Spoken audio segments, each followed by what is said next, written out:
2 दिवसाआड पाणीपुरवठ्याचा निर्णय मागे घ्यावा या संदर्भात भाजपातर्फे जिल्हाधिकाऱ्यांना निवेदन। विरचक धरणात मुबलक साठा असून देखील 2 दिवसाआड पाणीपुरवठा करणे चुकीचे असल्याचे भाजपची शहरवासियांसाठी सूचना। नंदुरबार शहरात 2 दिवसाआड पाणीपुरवठा करण्याचा निर्णय नंदुरबार नगरपालिकेने माघारी घ्यावा या मागणीचे निवेदन भारतीय जनता पक्ष नंदुरबारच्या वतीने जिल्हाधिकारी डॉक्टर मिताली सेठी यांना देण्यात आले आहे।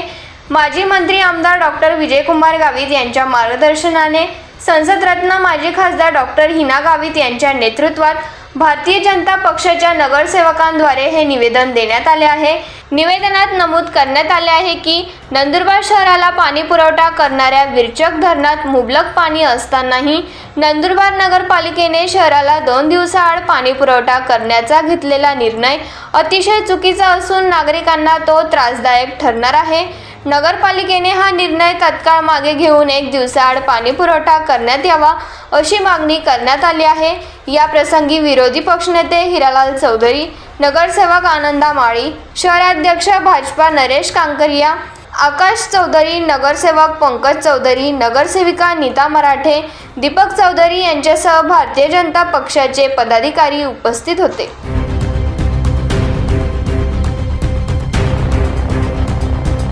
नंदुरबार नगरपालिकेने असे आदेश काढले आहे की 2 दिवसाआड नंदुरबार शहराला पाणी पुरवठा होणार आहे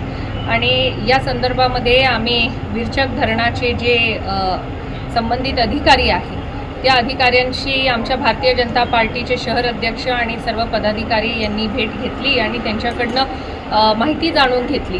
आणि असं लक्षात आलं त्यांनी जे सांगितलं इरिगेशन खात्याच्या अधिकाऱ्यांनी की आपल्याकडे धरणामध्ये भरपूर पाणी साठा उपलब्ध आहे आणि 2 दिवसाआड जे पाणी देण्याचे आदेश नगरपालिकेने काढले हे देण्याची कुठलीही आवश्यकता नव्हती। फक्त 1 दिवसाआड जरी पाणी नंदुरबार शहराला दिलं तरी 2 वर्षापर्यंत पाणी पुरेल एवढा पाणी साठा या धरणामध्ये उपलब्ध असल्याची माहिती संबंधित अधिकारी यांनी दिलेली आहे। तर एवढा पाणी साठा उपलब्ध असताना नंदुरबार शहरवासियांना नगरपालिका का म्हणून वेठीस धरत आहे? 2 दिवसाआड पाणी देण्याची कुठलीही गरज नाही, फक्त 1 दिवसाआड पाणी दिलं तरी भागेल अशी परिस्थिती असताना नंदुरबार नगरपालिका ही नागरिकांची अक्षरशः या तीव्र अशा उन्हाळ्यामध्ये पाणी न देण्याचा एक मोठा छळ या ठिकाणी नगरपालिका करत आहे आणि नगरपालिका प्रशासनाच्या विरोधात आम्ही या ठिकाणी जिल्हाधिकारी महोदय यांना आज भेटून त्यांना आम्ही निवेदन दिलं आणि ही मागणी केली आहे की जे 2 दिवसाआड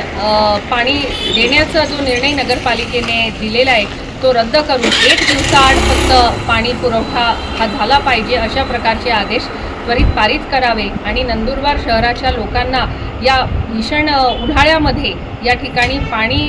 टंचाईला सामोरे जाण्याची वेळ येऊ नये अशा प्रकारची खबरदारी या ठिकाणी जिल्हाधिकारी महोदयांनी घ्यावी अशी त्यांच्याकडे आम्ही मागणी केलेली आहे। हे करत असताना आम्ही या ठिकाणी जिल्हाधिकारी महोदयांना ही मागणी केली की नंदुरबार विधानसभेचे आमदार आदरणीय डॉक्टर विजयकुमार गावित साहेब हे तापी नदीवरून नंदुरबार शहरासाठी जी पाणी पुरवठा नळ योजना त्यांनी प्रस्तावित केली आहे ती लवकरात लवकर या ठिकाणी सुरू झाली पाहिजे, जेणेकरून हा जो पाण्याचा कृत्रिम पाणी टंचाईचा जो प्रश्न वारंवार नगरपालिका नंदुरबार शहराच्या लोकांसमोर मांडते हा कुठेतरी संपेल आणि पुढच्या काळामध्ये नंदुरबार शहराच्या लोकांना दररोज पाणी पुरवठा होऊ शकेल। या योजनेमुळे आदरणीय गावित साहेब यांनी एक दूरदृष्टी ठेवून ही योजना तयार करण्याचं नियोजित केलेलं आहे आणि या योजनेला लवकरच चालना मिळावी अशी सुद्धा मागणी आम्ही जिल्हाधिकारी महोदय यांच्याकडे केली।